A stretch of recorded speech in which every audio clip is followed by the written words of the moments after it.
waiting. The outfield deep and straight away. Fastball is a high drive into deep left center field. Buckner goes back to the fence. It is gone. Here's the pitch by Downing. Swinging. There's a drive into left center field. That ball is going to be out of here. It's gone.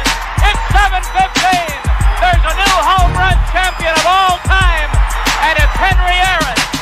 The fireworks are going. Wilson's going to lob one, and somehow, some way, Paul Richardson comes up with the ball. Did you see that? He hit Steve Brown with what looked like a karate kick. So that's why they marked it 2 yards away. They fake it, though. It's a direct snap, and now it's thrown downfield, and inside the 45-yard line, it's caught. Caught at the 40-yard line. There's a flag down.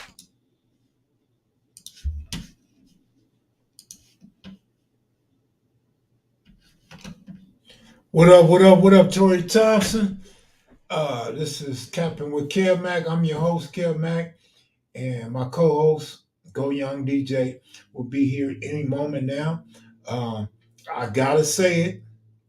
We went 2-0 yesterday. So for the guys that asked for a two-teamer, you hit your two-team parlay and both straight bets, LA Dodgers and Arizona Diamondbacks. Pretty easy. Didn't have to sweat out neither game. And I got some more good ones for you today. What's up with you, DJ? What's going on? What's the vibes? Oh, man, winning is the vibe, man. I thought about you all day because I even mentioned it yesterday. I don't know if you caught it yesterday, but the fact that you made a statement last year that, these picks ain't going to be free forever. So you got to get on them while it's hot. And I've changed my mind to where I'm going to give out my picks free, but at the same time, I explained yesterday that if I feel like people ain't betting, ain't nobody kicking nothing in, I'm going to just stop giving them out when I'm giving the picks out for. You feel me? True that. Yeah. So I was thinking, man, that we got off to a good start. So shit, I'm hoping you get in with some good picks and people will buy into what me and you were talking about, man. And we can all get some money, man. We ain't going against each other. We're going against the book. Yeah, it's us versus the books.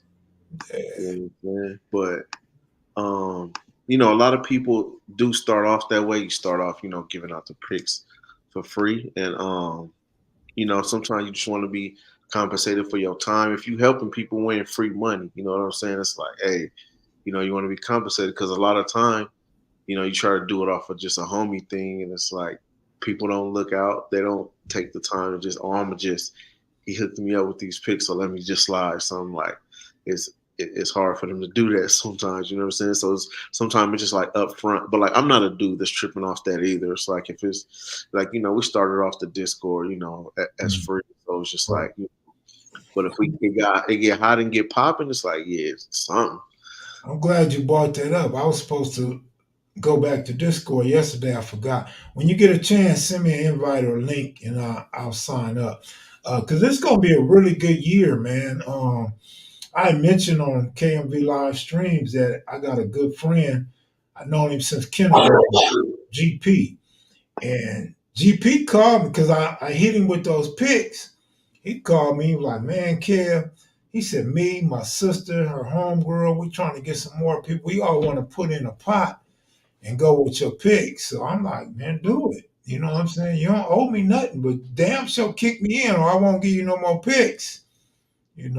So I'm excited, bro. Yeah, me too, man. I see a lot of people excited about this MLB. Like, people was hitting, man. People was crushing it today. You know what I'm saying? Last year was my first year really getting into baseball.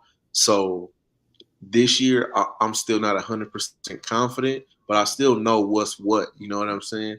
I just like yesterday with all the games and all the picks, I didn't sit down and take a deep dive like I should have.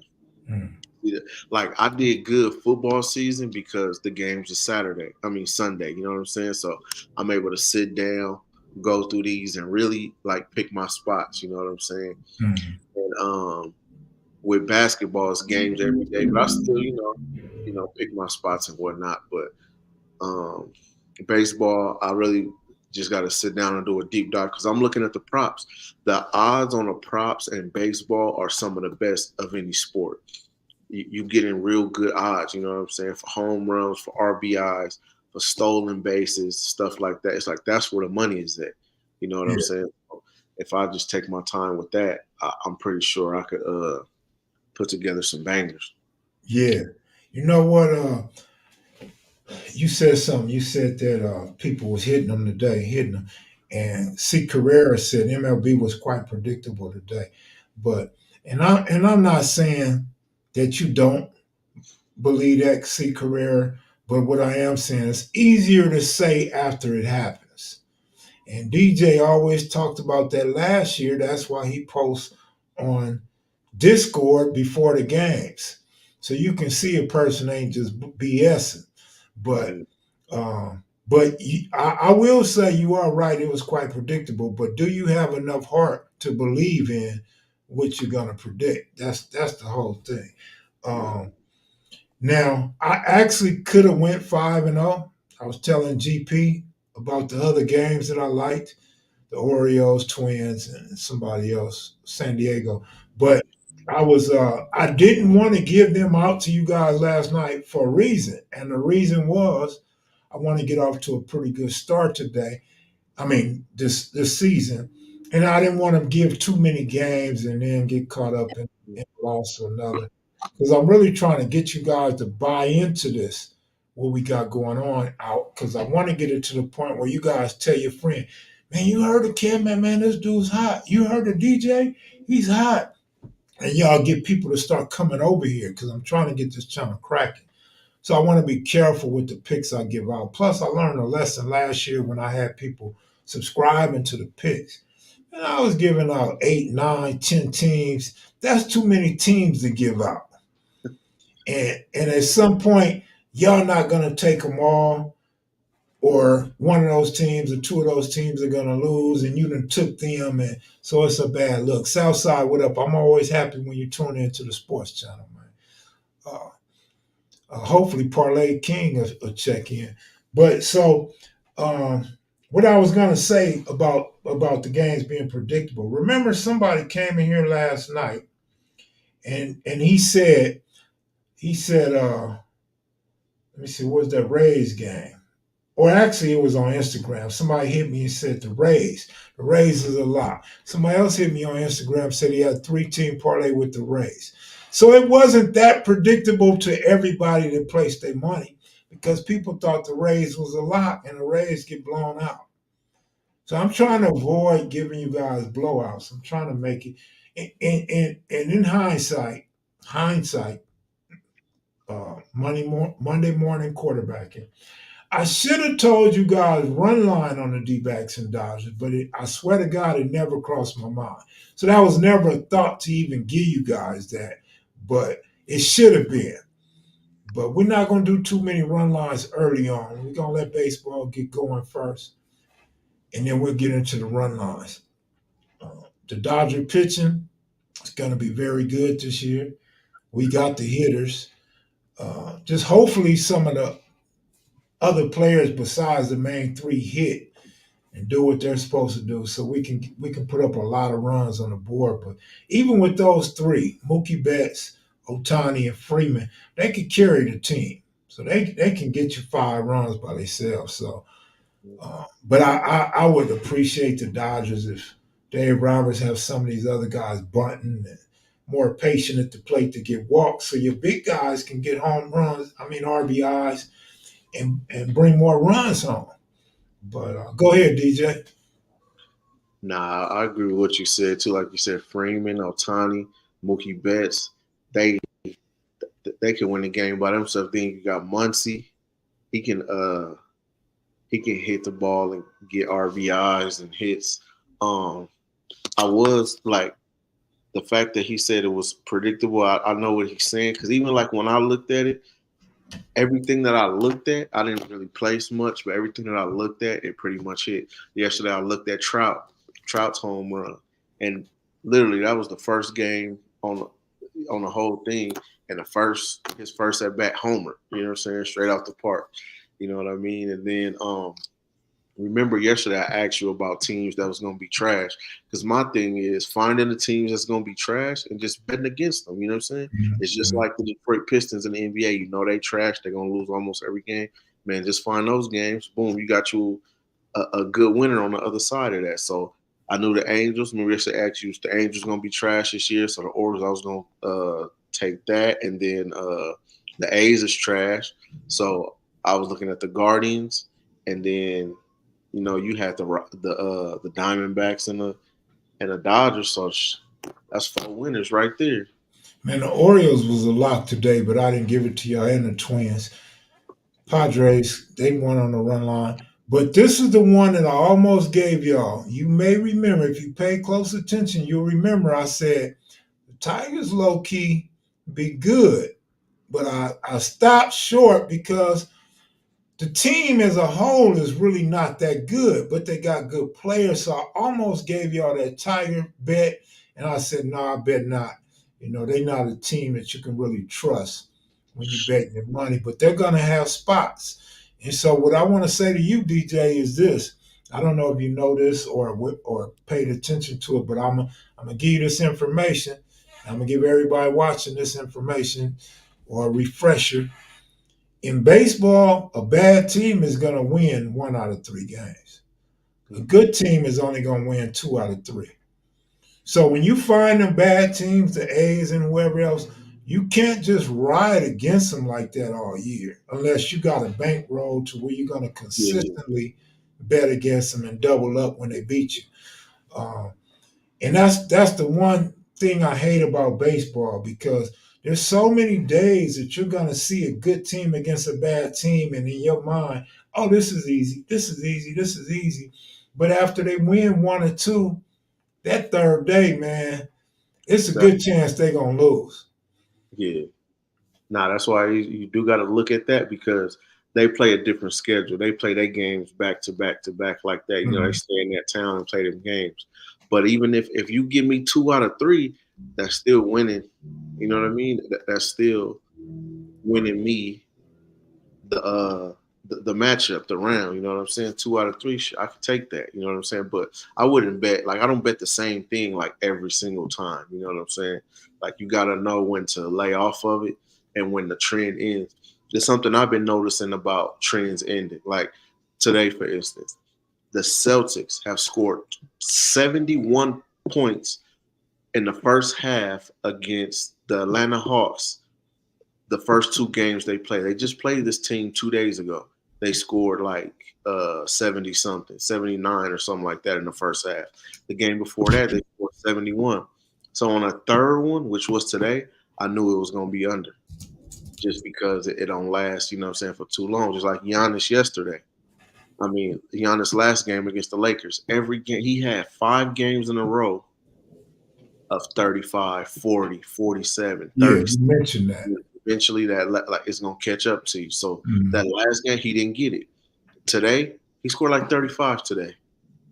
You know what I mean? Last game, he couldn't get 30 in 2 overtimes. You know what I'm saying? Like that's still bothering me. I'm sorry, I keep bringing that up, but I can't help it. It's cool. I mean, you make a good point though. Dude had 30 in the first 3 quarters. 3 quarters, he had 30 points today. Last game, he couldn't get 30 points in 2 overtimes. Right? Sometimes somebody screw you like that, and then the next time you just got to double up and go back on them that next game, and it's going to get you right back in the game. That's what I was saying about betting a loser. Same go for a winner. If you got the bankroll and the patience, that's how you play. You bet, and if you lose, you double up next time. If you lose again, you triple up. Now, you may want to quit if you lose 2 or 3 in a row, especially that third time. You may want to quit, because a person can drive you. They can drive you to being homeless, man, or a team. Facts, and that's why the number one thing in gambling is bankroll management. Like, it's going to save you from so much. Because if you think you're going to sit there and just bet, this is my last 100, I'm going to just put it on this. Like, every time, like, how many times are you going to lose that last 100? You know what I'm saying? You break it up and break it down. And it's a certain portion of your bankroll size where you live. Even if you lose, you live to keep, you know what I mean, to keep on playing, you know what I'm saying? And eventually you're going to hit that upswing, you're going to hit that streak, and then you're going to be straight. And if you hit some big ones, now your bankroll can increase. It goes Right. from, less money to more money. Now you bet more money. But at that point, you know what I'm saying, you bet their money and not yours. And that's the key. Right. I want to address two people real quick. Compton Noon says Seattle run line tomorrow. I'm gonna look into that as we talk. I want to go back to Torrey Thompson. He says, I want to learn how to bet. I'll break bread if I win. Are you going to do a tutorial on the basics? I haven't actually sat down and went over the basics, but I remember last year DJ was trying to tell you all the basics, and we were saying we'll get to, as you get going, you want to learn first, a little at a time, because you can't suck it all in at once. It's a But lot. if you want to be a grown up and a student, get your notepad, start writing some of the stuff we say down. That way you won't forget it. You could go back over it before you place your bets. But as far as just starting off, uh, and look at your bankroll, look to see what you can afford, and just go small on one of our picks or both of our picks and see how that works out for you. And that will also, not only will you probably be benefiting financially, but you'll also start to learn our trends, how we bet as individuals, or especially what we agree on. And you can kind of get a feel of how you should be betting and what to look for. But we don't have no problem answering your question if you have anything about, have a question about any game or how to bet. I'm gonna address one more, DJ. This one just came up. In Business said, pay attention to the numbers. Now that's an actual fact. It's an actual fact. But check this out, man. I'm gonna tell you that's one of my weaknesses, though. One of my weaknesses is not paying attention to the number, but it's actually following the number. Because a lot of days, almost every day, especially in football and basketball, in college basketball, you say this number don't look right. Something's wrong. Why this number so low? Or why this number so high? So it's right there, like you said, pay attention to the number. But a lot of times, probably 75% of the time, I'll just stay away from the game completely because it don't look right to me. And then I'll be mad because I knew it. I knew that line was too low, or I knew that line was too high. But you're right, man. That's something you have to deal with yourself or your intuition, man. When you see them numbers not looking right, it's a good chance that whatever you believe is not right, it probably ain't right. So you have to learn to bet that. Like I said, 75% of the time, I just stay away from it. But before I finish, my son he hits like 7 out of 8, 6 out of 7 all the time. This nigga ain't no sports fanatic like us. He just very basic. He comes close. But the game that he loses on is always one of those. It's like he told me one day, he said, man, he said, how did Golden State lose? I don't remember the team, but it was a team, it was recently. And I said, look, man, I said, Golden State on the road back to back, they supposed to lose that game. So the very next time the very next day he goes against Golden State. I said, no, dude. I think they were playing Atlanta Hawks or somebody. I said, no, dude. Draymond didn't play the other day. Draymond's playing today. They're going to have a good game, and they're at home.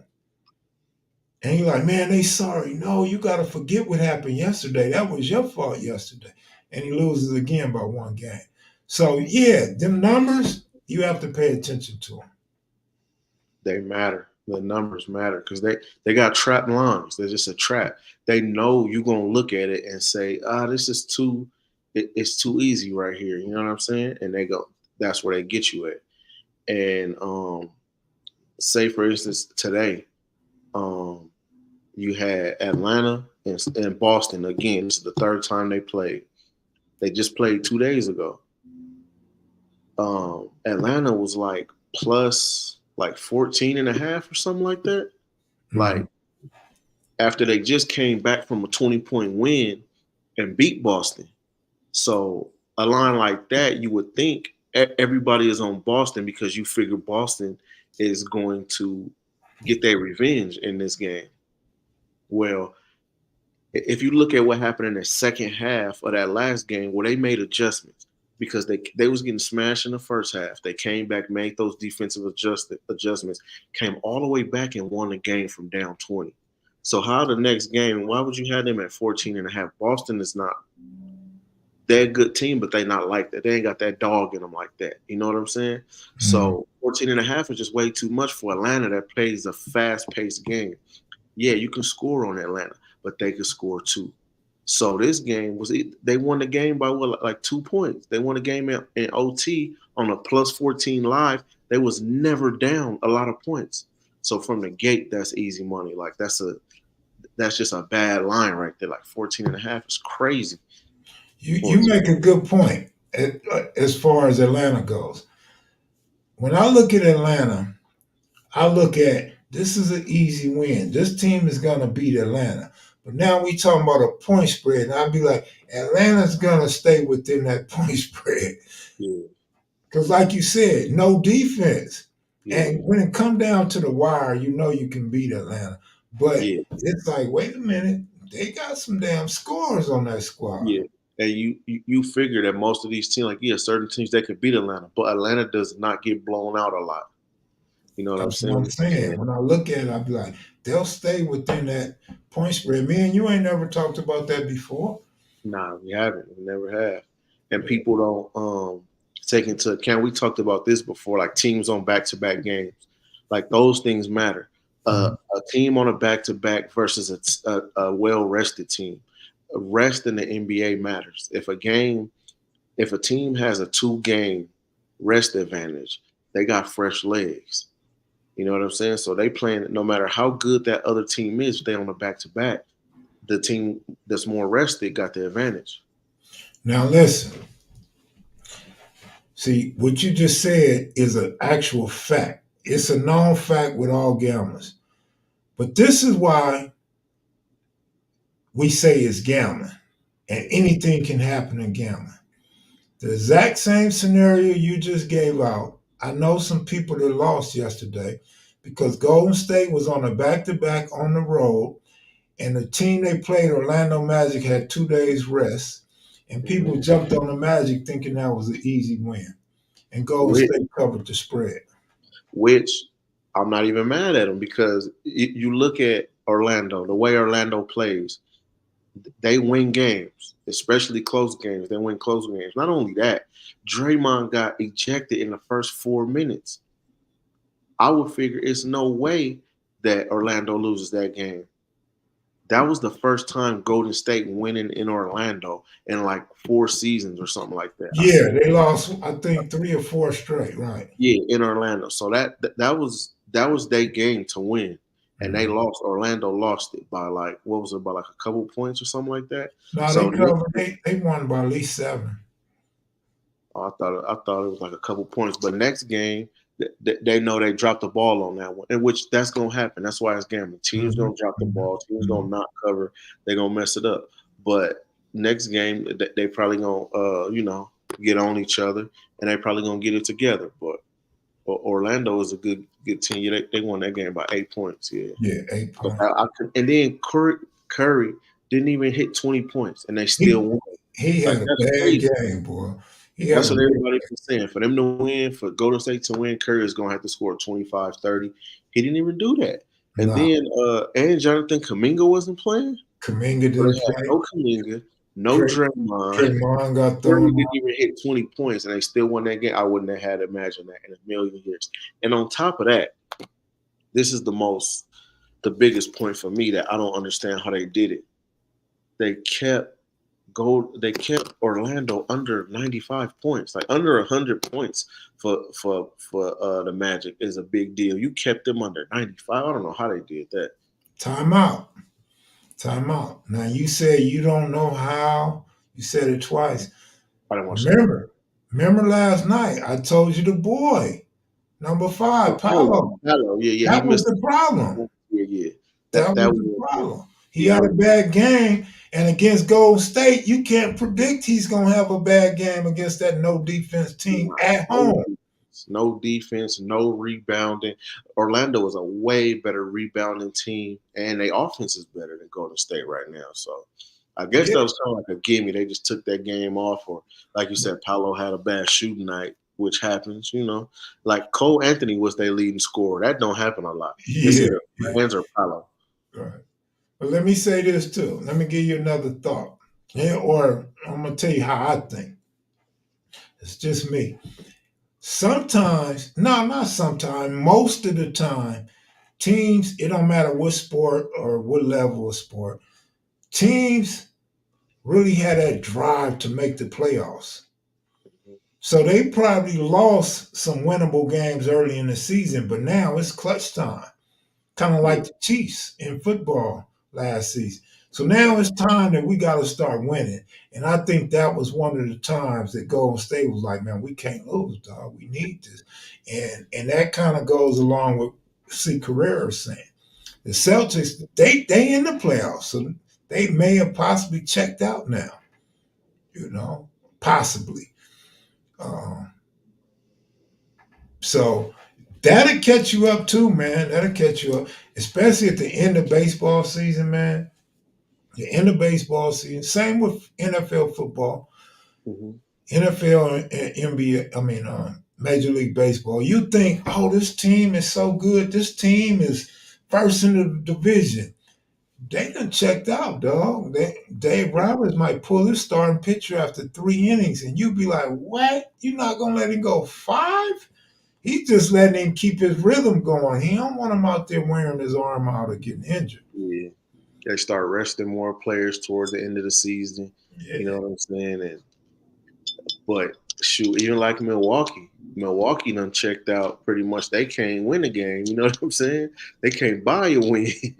But you was telling me probably a month ago, I'm gonna say a month ago, 5 weeks ago. You was telling me, man, them niggas can't hold no lead. They cannot hold a lead. I've seen it with my own eyes. So many times they was up 20, won the game by maybe 5 points. You know what I'm saying? So many times they was up 20, 15, and they lose the whole game outright. Like they cannot hold a lead. And we all thought that was the reason why they got rid of the first coach. You know what I'm saying? But this is something that nobody's really talking about, except for Gilbert Arenas. I heard him talking about this. When they had the first coach, they fired him at 30 and 13. Mm-hmm. That makes 30 and 13. Since Doc Rivers has taken over this team, they are 12 or 14 and 12. You know I've always been a Doc Rivers hater. Ever since he won in Boston, I've been hating him ever since. He was horrible with the Clippers. But my thing is, I don't know, man. Doc to me don't coach. He'll get mad after he allows his team to blow leads. You should have been mad when you seen them starting to blow the lead. Don't get mad after them after they blew it. You didn't call timeout. You didn't. Exactly. And his rotations. Me and you share this. We don't like coaches with bad rotations. Oh man, nothing to make you madder, man. Man. Who are the earlier teams in baseball to watch out for? To be honest, I'm not knee deep in the baseball yet. I explained last night I need to see the starting pitchers throw 2 or 3 times, which is going to be 10 to 14 days. And I have a better idea. But coming up off of last year, like I said, I thought I was kind of impressed with the Detroit Tigers individual play, not necessarily team play. Florida Marlins and Pittsburgh Pirates. I think all of them teams got a shot to upset any team on any given day, although they are bad teams. The Cubs is another team I wouldn't want to give up a run line against them to win by 2 because you still got the boy Bellinger. Bellinger by himself on a good day, he can get you 5, 6 RBIs, man. Playing in Chicago, short fence, especially if the wind is blowing out. But I think the Rangers will still be decent. You can't count out the Yankees or Houston, but I try to give you the low ball teams, the teams that ain't shit that it might be able to do a little something. But Baltimore, man, don't sleep on Baltimore. I've been telling my homies about Baltimore for years, and they are always shocked. Blue Jays can win on any given day. They got a pretty good team too. Them and the Red Sox just tend to choke a lot. But yeah, I know baseball pretty good. And one thing I learned about baseball, teams don't really dramatically change from one year to the next, unless they have a fire sale, unless they get rid of everybody. General managers and scouts pretty much tend to get the same type of player year after year. Yeah, them baseball contracts be long. Yeah, yeah, They they don't, do. they don't just go out like that in 2, 3. They ain't signing a whole lot of 1-year deals and nothing like that. Yeah. So I don't want to wait too long because I know people don't want to see the whole show. But I'm gonna go ahead and give out my picks, and I'll go over them again at the end. I see some games I like, but I'm gonna try to stick to the locks, and then I'll tell you some of the other games I like, but I'm not telling you to take them. Go back with Arizona. I like the Arizona Diamondbacks tomorrow. Run line. Oh, I like Cleveland. I like Cleveland Indians to beat. Wait, no, I ain't giving you Cleveland. I like them, but I'm not giving you that. I'm gonna give you the San Diego Padres tomorrow. San Diego Padres, the Diamondbacks, and the Dodgers again. So two of them we taking back to back, and San Diego, if they win, would be back to back. So you don't want to get in the habit of taking teams back to back. You don't want to get into the habit of betting a team sweep a team. But those are the three best picks that I see for you tomorrow: LA Dodgers, San Diego Padres, and the Arizona Diamondbacks. Now I think the Cleveland Guardians is a good pick tomorrow. I think the Miami Marlins is a good pick tomorrow. And I wouldn't go any further than that. So I'm giving wait. you three and two possibles tomorrow. We're not gonna count the possibles as a win or a loss tomorrow, no matter what happens. Say them one more time. Padres, D-backs, And who else? Dodgers. And Dodgers play again tomorrow? Yeah. Oh, I didn't even see that. Yeah. What? I don't know if you was watching the game, but what caused the D-backs to get 12 runs in 1 inning?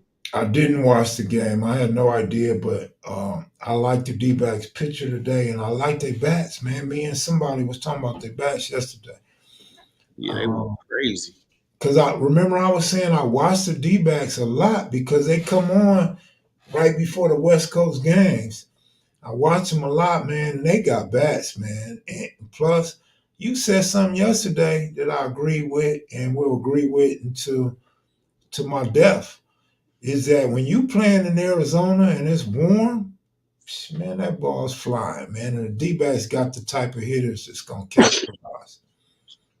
Yeah, and I was wrong. So I said 12. It was 14 runs in 1 inning. Damn. Yeah, 14. Yeah, I seen it was 16-1. And I looked up the most runs scored in the inning was 18 ever.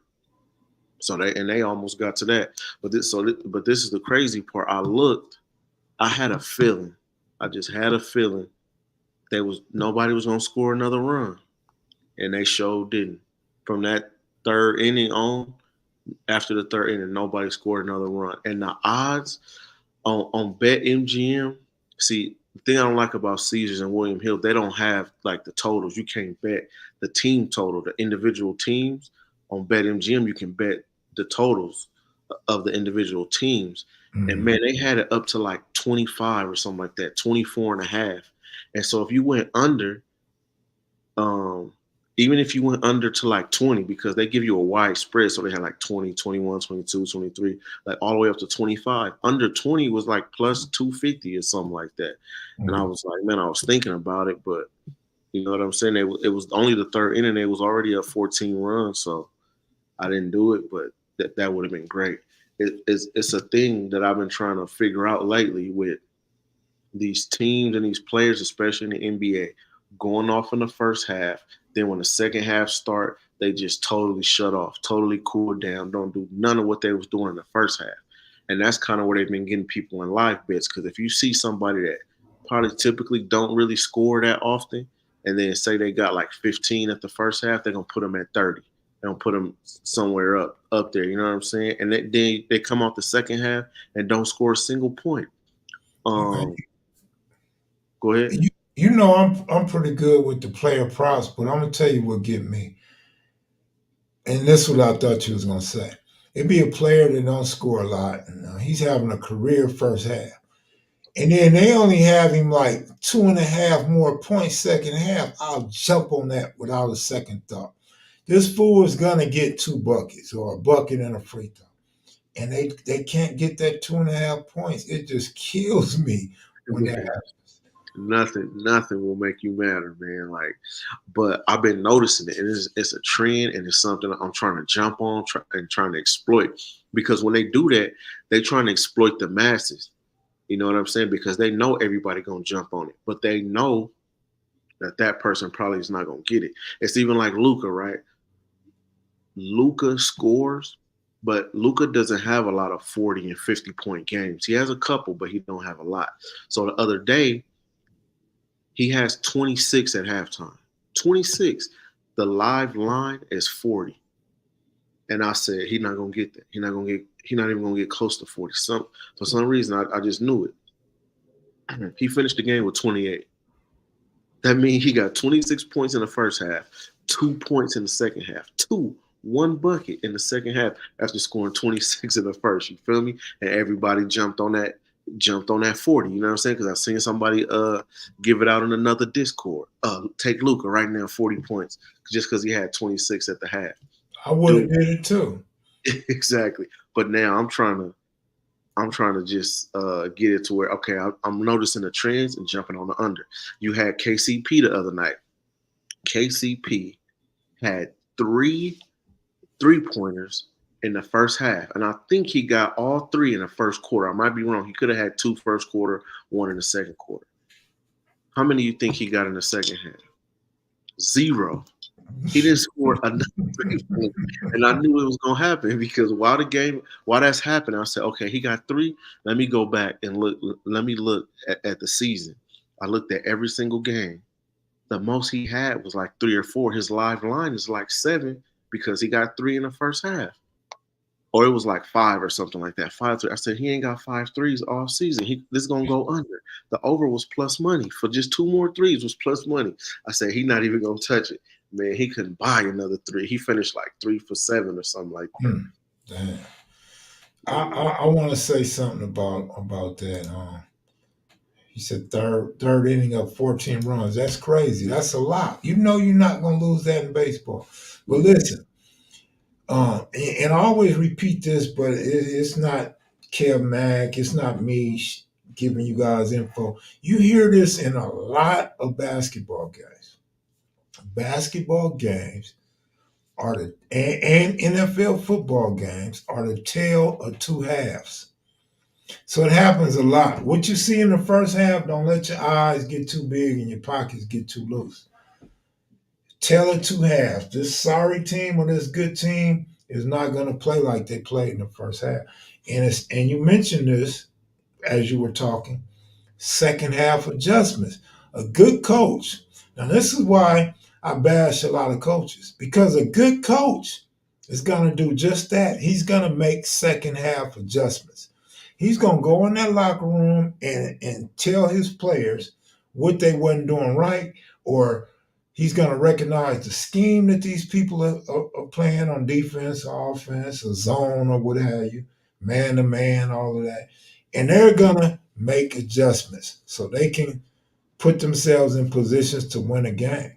So we always have to be conscious of that when we say, oh, shit, Luka got 24, he's going to get 40. You have to think he probably won't get 40, because then they're gonna key up on Luka, or Luka's gonna become passive. Because that's what I noticed in the NBA.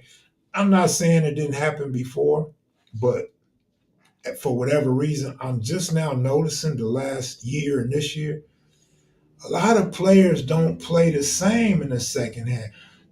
Some players like Curry sometimes, he don't come out to shoot, he come out passing. Other days he come out shooting. He might score 16 in the first quarter. Or he might have 5 assists in the first quarter, but then he's not looking for a shot no more.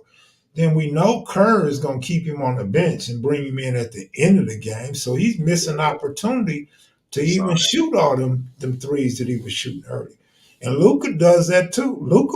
Luka, Kyrie, my boy for the Pacers, man, they'll come out second half and concentrate on passing. Yeah.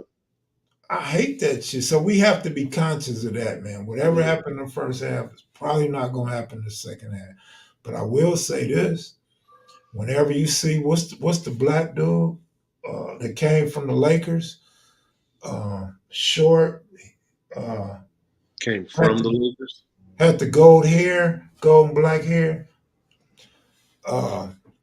Y'all know who I'm talking about. What position he played?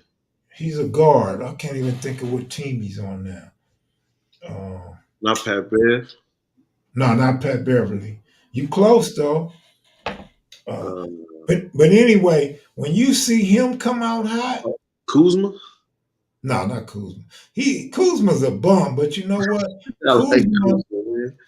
they go through Kuzma and Poole because Washington's sorry. So Kuzma and Poole is going to get the majority of the ball time. So they'll get you the points. They'll get you that 20, or Poole will get you that 16 or whatever, and Kuzma will get you the 22. But they're not good players, bro. They really Kuzma is. Jordan Poole, not. But I don't Kuzma, agree with that. That should be Kuzma's team. Everything should go to Kuzma.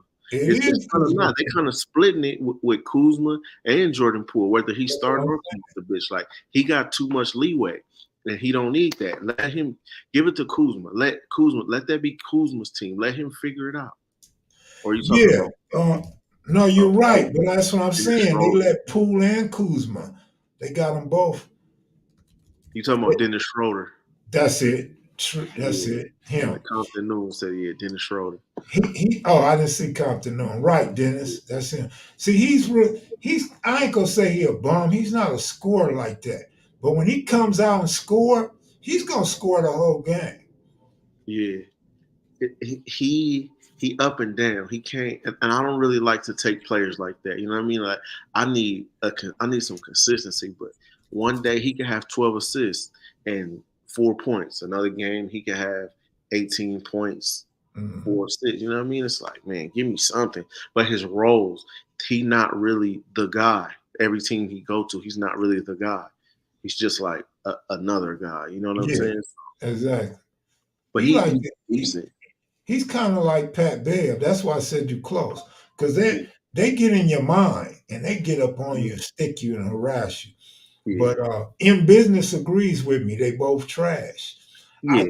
I think what happens is because Washington's so sorry and these two handle the ball so much that they'll get their stats, but they wouldn't get those same stats if they were on a real basketball team. Kuzma sometimes, dude. Kuzma, all bullshit aside. This ain't no bias or no hate on Kuzma. If you really watch Kuzma and Poole, they are very similar to Westbrook. Them niggas will drive to the rack and throw the ball under the backboard or under the rim. I don't like players like that, bro. Yeah. Kuzma could shoot better than Jordan Poole, though. Jordan Poole would just throw some shit up from 30, 35 feet. He want to be Curry so bad, you know what I'm saying? But Kuzma know how to run plays. Kuzma can shoot the three. He can shoot the mid-range. He can dunk. He can rebound. He can assist. Kuzma is like Paolo to me. Both of those is like, they kind of like on the same wavelength. But the Wizards is trash. See, I think the thing is this. Well, like you said, where's the trash? The trash is Kuzma is getting all the opportunity. I don't know how many minutes he's playing, but Kuzma be out there all the damn time. If he's on a real team, he's not getting all that playing time. Second of all, like I said, the trash is when he drives to the hoop and he lays the ball up under the rim or under the backboard. What type of garbage is that? Secondly, is Kuzma's the type of player. Now I'm only and dude is agreeing with me. But I see. but the thing about Kuzma, bro, which I consider any player trash. You know how I always talk about the guy that hides from the ball, game on the line, and a nigga goes to where a player's standing so he can't get the ball. Kuzma, a lot of times, and I mean a lot of times, I'm not saying that by mistake or exaggeration. A lot of times, Kuzma's out there like he's jogging in a marathon. He's just running around the court. He's running around the court. He don't really want to score. He'll take the ball and he'll give it to somebody else. So he's not even trying to get 40, you know what I'm saying?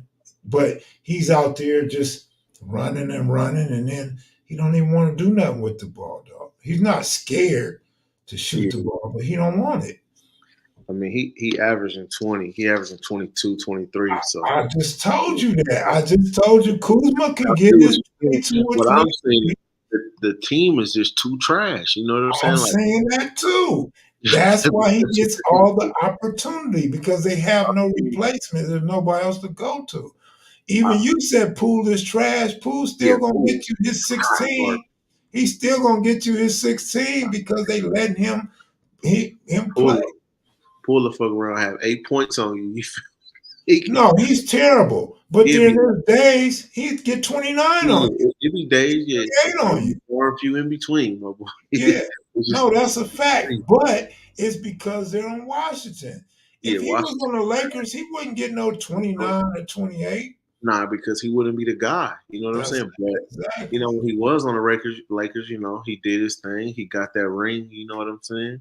Exactly. But he got to be the guy in the right. But they don't have enough pieces over there. They don't have nothing. You know what I'm saying? Poole is not the answer. They let Bill. You know, even when it was Kuzma and Bill, they was hooping like. But the team was trash. The coach is trash. And then they play Detroit tomorrow. That's gonna be one of the trashiest games you ever seen. Poole is really a terrible player. He shouldn't be in the league. But I always talk about certain players on a certain squad. Like I always talk about Jared Goff on Detroit. That's the perfect system for him. It's a perfect system. So what happened is he should have stayed in Golden State. But the reason why Golden State is having these problems is because they shipped off their young guys to cater to their veterans. You know what I'm saying? And them veterans, man, they not producing. They on their way out. Clay shouldn't be there. Draymond shouldn't be there. These dudes should be working on other contracts elsewhere. They should be on bum teams. But yeah, the way Poole plays, he needs that system. He needs to come off the bench in a place like Golden State where he can run a second unit and have some action and be up under Curry's wing. But he think he gonna go somewhere else and be Curry. You not, man. You not him. Man. Some players that I thought didn't really reach their potential but got a chance. Clarkson, man. I thought Clarkson could have been a really good player, man. I thought Kuzma, when Kuzma first came to the Lakers, I thought he would be that guy, but I don't see it. But who else? We talking about? But that season he got the ring with us. You know, he was balling that season. Yeah, he was. He wasn't an all-star or nothing like that, but he was consistent. He was hooping. He was contributing. Mm-hmm. So I like Kuzma. I like his game. I just can't. I don't like Poole. I'm gonna be honest about that. I don't like Poole. Washington is so sorry. They're sorry. I don't like Washington. Washington is way worse with blowing leads than the Milwaukee Bucks and the Phoenix Suns. Washington will start games sometime up 21 points, 19 points at the beginning of the game. First quarter. And they might be up big at halftime. it's over after that. Washington can't hold no lead. It's a wrap. They butt cheeks. But um Detroit is like that too. Detroit will have a good first half, especially if Cade Cunningham go off. Cade Cunningham will get you 25 and 10 assists all day if you play him right. But Monty Williams is so trash that it makes no sense. How do this dude still have a job? How is he still in the league? After all the games in a row that Detroit lost, give this dude the boot already. They was in Boston, had a 20-point lead at halftime on Boston, and just smoked the whole game, man. It's like, man, like how do these dudes get jobs? I don't know what part of Illuminati they but it makes no sense, man. And it's sad to me that they black coaches. But I want Doc Rivers out of there, out of the NBA. I want Monty Williams out of the NBA. I'm sorry. It makes no sense, man. I agree. Don't forget Chauncey Billups, man. Oh, I don't even talk about Chauncey, man. But on Twitter, man, I done gave Chauncey hell before too, man. I can't. Boy, it baffles me, man. It just baffles me. His rotation. I understand. His team has been dealing with injuries, but sometimes his rotations, bro. What are you? And these same three coaches, they do not know when to call a timeout at all.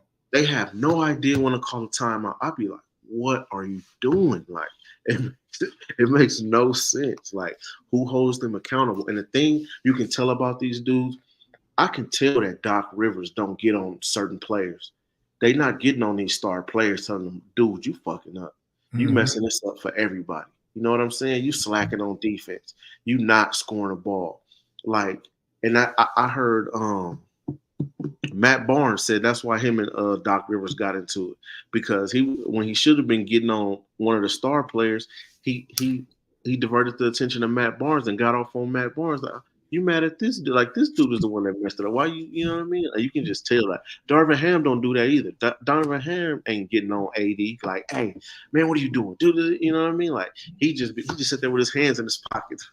I'll be like, dog, get your hands out your pockets, man. He don't get on nobody, man. Nobody.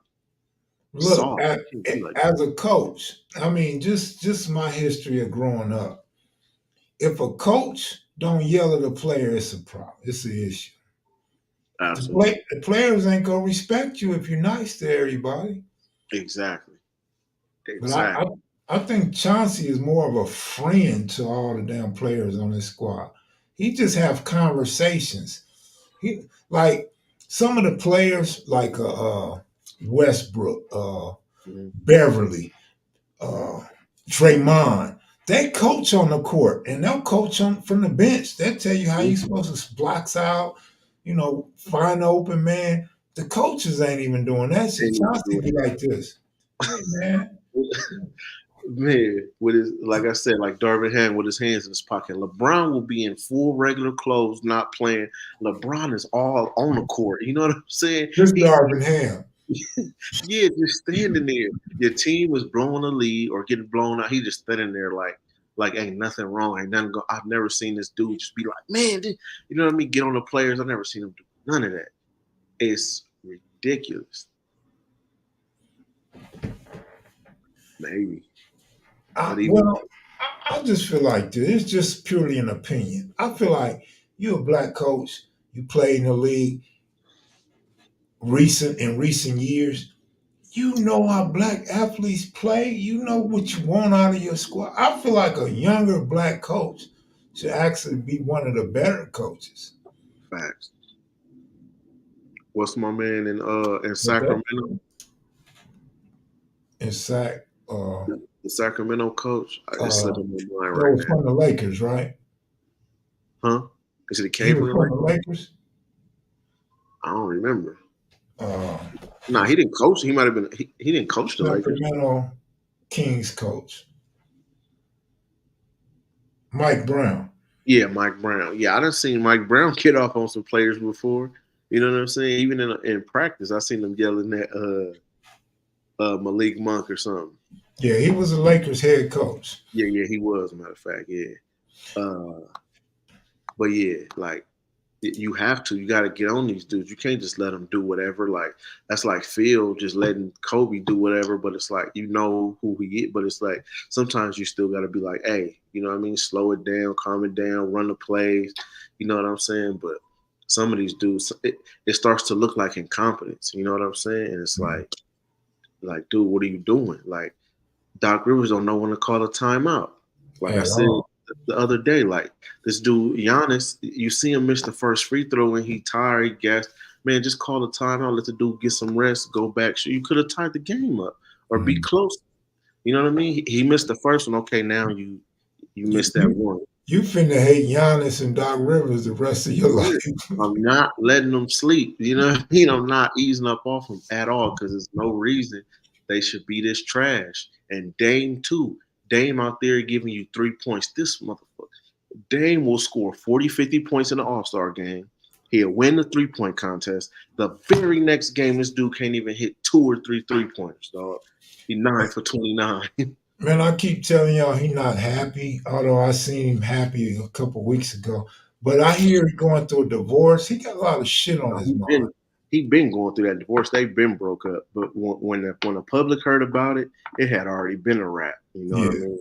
yeah. So Well, he definitely ain't a happy ball player, man. yeah, but that team too, like you gotta look at where he come from. He come from being the man. He never Right. had. He never I was get number that. 2 in Portland. He never had like another dominant all-star player on the team with him. You know what I'm saying? So he going into a whole nother situation. He Right, going all the way to the East Coast. That's Giannis' team. right. But like I said not too long ago, let's see what happens when Middleton comes back. Now Middleton's back now. Yeah, he's back. See, Middleton, I don't know if he no tough nigga, no hard nigga, arrogant or what. Middleton don't give a fuck about a dang. He don't care about no dang time, none of that. Middleton will look Dame's way, nigga, and look another way. Middleton will go to the rack, he'll shoot it, pass it to somebody. Middleton gonna give a damn about him. So I don't know what their relationship is, but Middleton's gonna make sure Dame know that ain't his team. Yeah, but I think Doc needs a point guard that facilitates. You know what I'm saying? That's not necessarily Dame. He Mhm. will, but he score first. He's a shooter. You know what I'm saying? And Dame is kind of like that hybrid between point guard, shooting guard. Because if you got another true point guard coming down, you can have Dame on a wing, drive, kick it to Dame, and he get the shot. You know what I'm saying? He necessarily don't have to come down with the ball or have the ball, but Mhm. he will. But first, he's a shooter. He's a scorer. But a if you got a point guard that come down to facilitate, you know what I mean? I don't think that was just a good pickup. So I don't think Dame fits well on that team at all. I think I don't think he's gonna be there next contract. I don't think so either. I don't see Dame staying. I thought Dame would be good on any team he went to. Period. But once you see him play with them dudes in Milwaukee, I don't know if it's the city, the Yeah, coaching, the teammates, or all the what. time. You He's supposed to be in heaven. He's supposed to be smiling and clowning, nigga. know? Supposed to be putting out a new rap song about Milwaukee. Yeah, it's supposed to be easy for him. Remember the beginning of the season, it was just all off. It was totally Mhm. I mean, they were still winning games Yeah, because they was outscoring. yeah, Doc think he a defensive coach, but he really not. And their defense has been terrible the whole season. They was just outscoring teams. They was winning close games. You know what I'm saying? They yeah. was blowing leads, but still at least winning the game. But now it's just getting worse, and they're gonna keep going, further and further down. They're a good fade. If you ever see Milwaukee get up live, you live betting, you see them get up 20 or close to 20, you take the plus on the other side on the other team because they're going to blow the lead, especially if they get up too early. They up 20 at the half, take the other team plus 20. They're going to come out starting that second half flat. That's almost a guarantee, Mhm. pretty much. How many games they lost in the fourth quarter? Like, how you up in the third up 20, then you lose the game all in the fourth quarter? Phoenix is the same way. You got how do you have 3 All-Stars on one team and you get them whooped like that? It don't make no sense. Booker is good. Booker will come out scoring early, but if KD not feeling it, it's a wrap. They're gonna lose that whole game. If you don't see it, just look for it later. I mean, we'll see. We'll see. I don't know. Baseball's my thing. So sometimes I get a little arrogant and cocky and overconfident. Hey, But when we gambling, man, anything can happen. So I ain't gonna say nothing is not gonna happen. But I got a pretty good track record myself with baseball, so I don't too much get into no debates about games and stuff like that. Well, if we break a game down, I noticed you said something earlier, which I agree with. I want to look at the picture. I want to look at his whip, walk, hits, innings pitched. I want to look at if he's a lefty, how does he do? How does he field against right-hand hitters? Right-hand pitcher, how he feel? How does he do against left-hand hitters? Because the Dodgers gonna give you Freeman and Ohtani. You know what I mean? Yeah. Not that the Dodgers is involved in this game, but that's the type of stuff I look at. And then, of course, the home field, depending on what team is home, usually get an edge. But you make your most money in baseball by betting road teams because you get the best odds when they're on the road, especially if you can catch them. Like if they already underdog, small underdog, and you can get them run line, reverse run line, that's where the money's at. But it has to be a team that you really feel like it is the superior team. What's the advantage or disadvantage of Mookie and Ohtani batting back to back?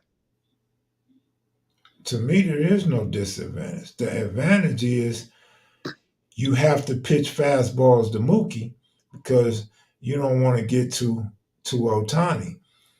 Ohtani, if Mookie gets on and Ohtani's up to bat, you have to throw Ohtani fastballs because Mookie is still second. Yeah. So there's more advantage than there is disadvantage. And then who third? Freeman? Freeman is third, right? Man, shit. Yeah, shit. So you can't even walk Mookie and Ohtani. No, exactly. That's my point. Oh, man. That's crazy. So you think this season, do you think they're going to put up a lot of runs? Absolutely. Yeah. But, yeah, I do. I think so. The hugest question, which I don't want to face, is will they put those runs up in the postseason? Yeah. That's the fucking issue with the Dodgers. But Compton Noon wants to know what's the most money I ever made in a season, or I assume that's to me. I don't know. I never really, no, I'll take that. I was about to say I never counted, but I did when I first started. And I probably made 130,000 the first 3 years. But after, that's when I used to bet small. Now betting big, I've never counted. I've never kept track. But I have won $80,000 parlay a couple times. So we could just say 80,000 on the parlay a few times, That's what dreams is made of right there. Yeah. Absolutely. But yeah, some of these trends, man, it's gonna start coming to the end as this NBA season get closer. I gotta ask you though, because that was a great question. Was that a serious question, or was you just trying to see what my answer was? No, I was trying to see if there was any disadvantages because I'm like, what could be the disadvantage? I couldn't come up with one on my own, so I was just seeing if you had an answer because I'm like, back to back like that, and then anywhere in the lineup, I think that is crucial. But them going like that, like. You got like somebody that's the big three right there. You know what I'm saying? Like you in trouble for real if you think about it. Yeah, That's a good point, Carrera. But I just think Arizona is more than just pitching. Arizona got hit. Cal Quantrill, he kind of fell off. He's what got like a 4 ERA, and I ain't done no statistics on it. I'm guessing 4 something ERA. Yeah, Jerome Wallace is big ball. That's a whole nother level. This big boy, he doing big things. You know what I'm Yeah. saying? And Uh, that's the key. If you got a bankroll, man, it's really unlimited. The whole gambling thing is almost unlimited. Listen, I know Jerome Wallace likes the Dodgers. He likes to bet on the Dodgers. So he probably won on the Dodgers, probably won big. But I'll say this. This is personal. If Jerome Wallace took my 2 picks today with big money that he bets, he Mhm. ain't even got to sweat the rest of the week. He could just take my picks just like, nigga, here, go ahead, nigga. Whatever you say, I'll bet it. And that's what we're looking for. That's a gambler's dream to find somebody that can bankroll our picks like that. Facts, So, facts. If you got somebody that believe in you, that want to bankroll you, like you pretty much set because you're not limited. You know what I'm saying? It's like I could stretch this here. I can make more play because especially with props, it's 20, 30 different plays that I can make. It's different parlays that I can make. I can make just off of one unit, whatever the unit size is, you could turn that into something. And even Jerome Wallace, if he was even using the apps, I know he like to go to the counter, get the mhm. tickets, and do all that. But if he using the apps, oh man, he could really be killing them because he could cash out, and he can hedge himself. Like if he was in a bad spot, he could hedge himself up out of it. You know what I'm saying? And he could live bet. I don't even think he live bet, right? Because he just put me in that first ticket, and then boom, he just sit back and let it ride, which is cool. Like you said, you gotta have nuts, you gotta have balls to do that. You know what I'm saying? But if he was on the app, oh man, with that kind of bankroll, like I was showing Kev, this dude I know that's he betting 16,000, 25,000. You know what I'm saying? A pop, and he giving these plays out before, like just the same way we do in the Discord. He giving them out live like that. Take this trap line. Take this right here, and it's usually like a plus or an under for a quarter or something like that. I mean, even overseas, he betting under on a quarter in overseas basketball, 25,000, 44,000 on a three team money line parlay. You know what I'm saying? Like it's crazy. Right. Um, Let me say this since dude brought up pitching. So I'm gonna let y'all know why I like the Cleveland Indians tomorrow. Ross Stripling from the Dodgers of all places is pitching. This dude's a bum.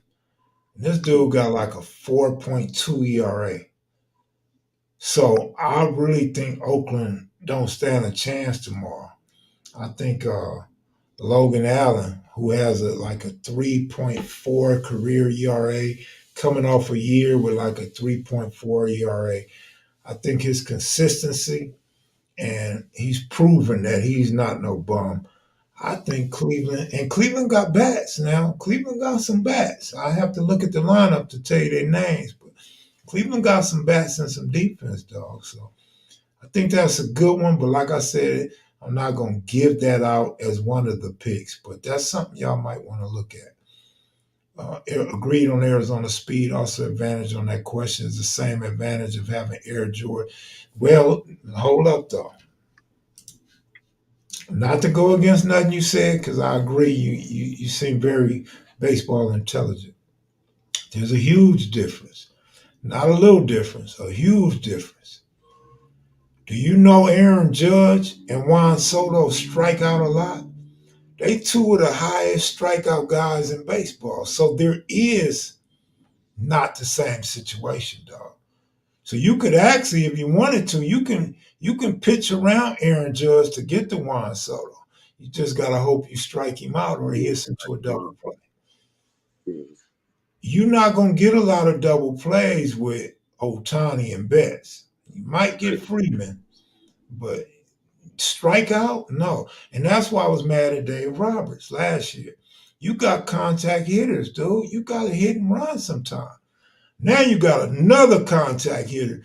You got to start hitting and running, dog. So Yeah. Mookie gets a lot of doubles, singles.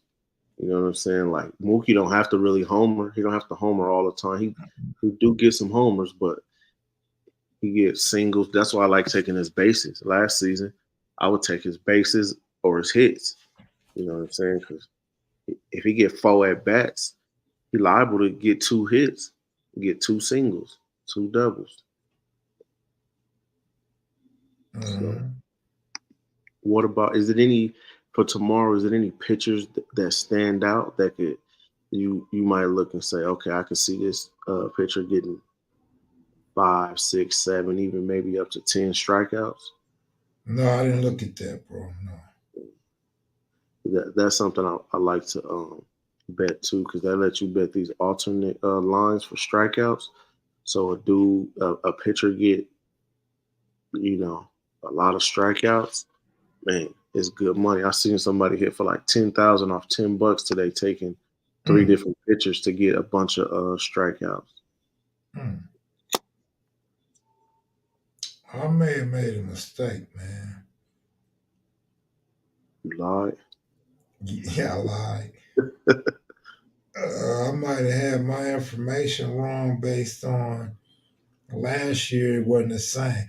I don't see Soto and Judge in the most strikeouts, but believe me, they strike out.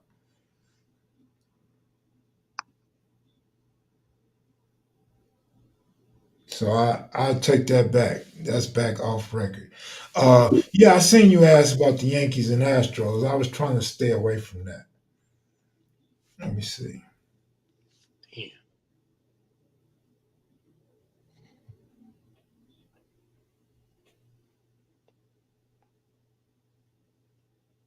Man, what are alternates there?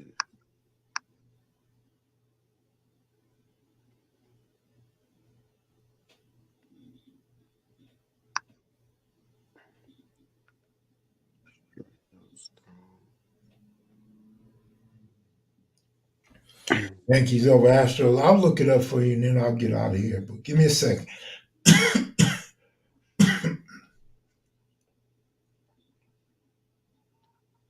Yeah, so they got like the Braves, they got Strider at 8.5 strikeouts thrown, and they got Zach Wheeler 6.5 strikeouts. Because you got to remember, like for the Juan Soto comment, you got to remember Juan Soto went to San Diego, dog. And you got Manny Machado, and you had I can't think of the other power guy, but that didn't help San Diego for shit. That marriage didn't last long. Juan Soto's a good hitter. I liked him when he was in Washington, but it's something about sports, man. When a guy just want all the fucking money, it's like he don't have that same drive no more. The nigga done already achieved what he want. I don't know if there's ever been a baseball player that made it to the league and wanted the highest contract every time he signed a contract. It seems like a lot of these dudes get that high contract, the highest contract, and they cool after that, man. They take a back seat. They stop performing after they get that big money. Yeah, it's like an OG in the street. This nigga got 2 bodies, 3 bodies. This nigga in his late 30s now. He don't give a damn about chipping nothing. He living off his reputation now. Yeah. Or dude, they used to have all the bricks. Man. You know what I mean? But let me look up that Yankee Astro game. See, one thing, I mentioned this to DJ, sort of, about another situation, but when you ask me about a specific game, you're sort of taking away my strength from me now. Because now you're asking me to ask you what you're trying to decide. I'm going to tell you what you should be trying to decide, as opposed to me looking at the schedule and giving you my strengths. I said, but I'm gonna go ahead and I'm gonna look at the Yankee Astro game for you. That's why, like, with all the games going on, I'll be like, give me two. You know what I'm saying? I know you got five, but give me two. You give me two, I know I can lock in two, and I can put a nice amount of money on that. You know what I'm saying? But I already know you got 6 locked and loaded. You know what I'm saying? So if we narrow down that to two, I mean, I should be looking at guaranteed money almost. Smoke things for 11 strikeouts. Pick your spot. Yeah, that is true.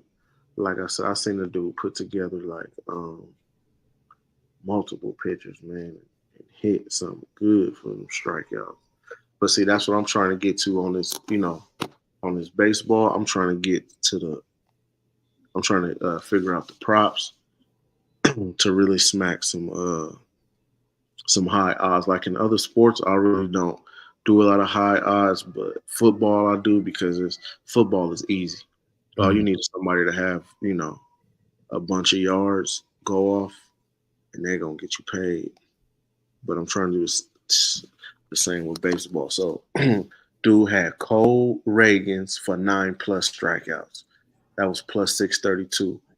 Garrett Crockett for 8+ strikeouts. That was plus 1,044. Then he had Shane Bieber for 10+ strikeouts. That was plus 1,010.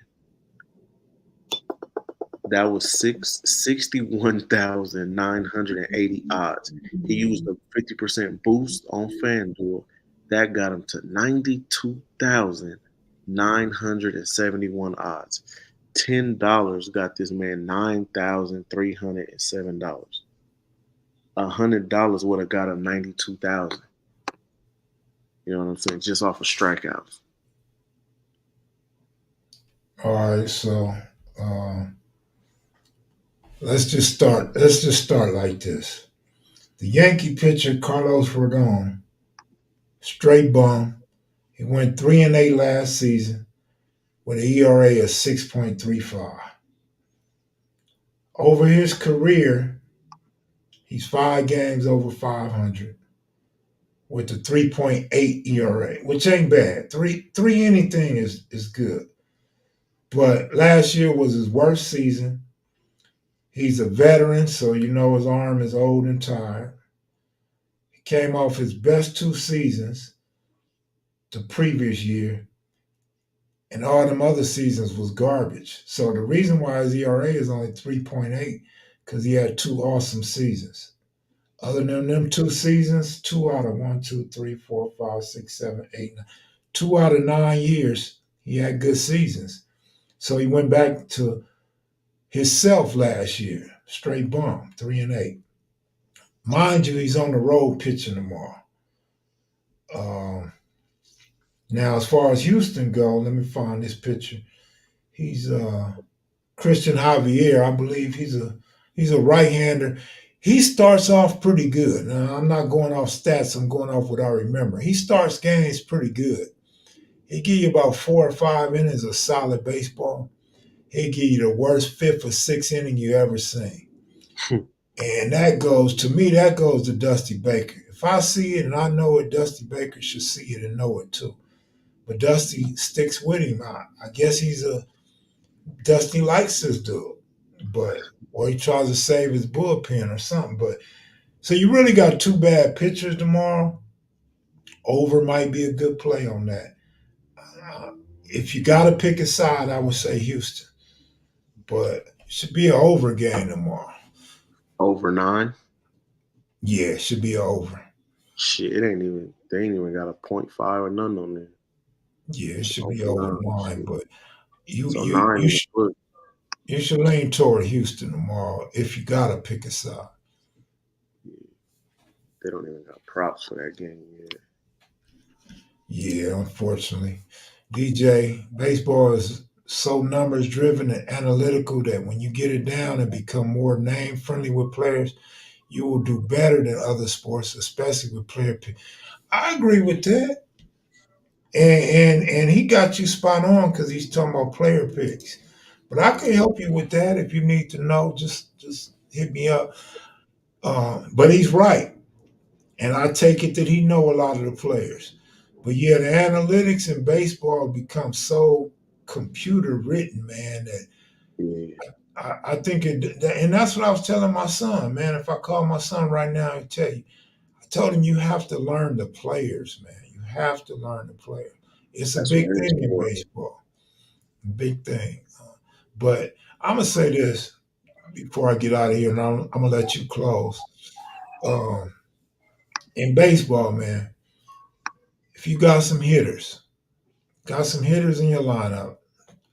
I'm not necessarily saying the top hitters in the game, but some good power hitters, good contact hitters.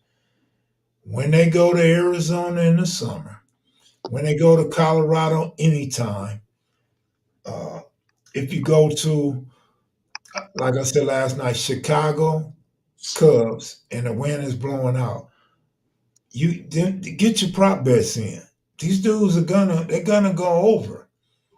They're gonna go over as we seen in Arizona today. It's a pretty warm day in Arizona today, and you can always check the weather in these cities before you bet a game. You can check the wind. You can check the temperature. With that said, I'm gonna let you close out, DJ, and I want to thank you guys for watching. Yeah, I want to thank y'all for watching too. Um, I was just looking at this Laker game tomorrow, Lakers and Pacers. Lakers ain't lost to the Pacers once all season, and they got the Lakers plus money tomorrow. They plus 136, and then plus 3.5. If AD and LeBron play, they should smoke the Pacers once again. LeBron and AD always scores at least 25 against them. He can get anywhere from 25 to 30, and then he always out rebounds, and they terrible with the rebounds. Uh, Indiana is so. I can see AD going for 30 and 15. They got 80's rebounds at 14 and a half. AD has really been consistent on the rebounds. You can just take his rebound straight if you want, if you're just looking for something. But if you got an app where you could parlay for alternate lines, you can like take them for like 25 and like 12. That'll probably get you somewhere like close to even money. I would do LeBron's assists. If he play, he gonna have at least like 8 assists. Let me see. They got him at LeBron. Yeah, they got him at 8.5. So you can pretty much lock him in for like 8 at least. You know what I'm saying? I do like D'Angelo Russell's threes against them too, because they play fast a lot, and I can see a lot of LeBron to D'Angelo Russell 3-pointers made for this game. They got they're expecting the same. They got D'Angelo Russell at 3.5, but it's plus money. So yeah, those are just a couple little gems. You know what I'm saying? I give out. That's an early game. I like to kind of do my NBA and in sections, like early games and late games. I don't like to make parlays with an early game and with a late game. You know what I'm saying? Like to get it over with quick, but it's a lot of games tomorrow. They keep doing this thing where it's 1 or 2 games, and then it's 13 games the next day. So yeah, I guess we get this Discord back popping. You know what I'm saying? And get back to giving out these plays and hitting something.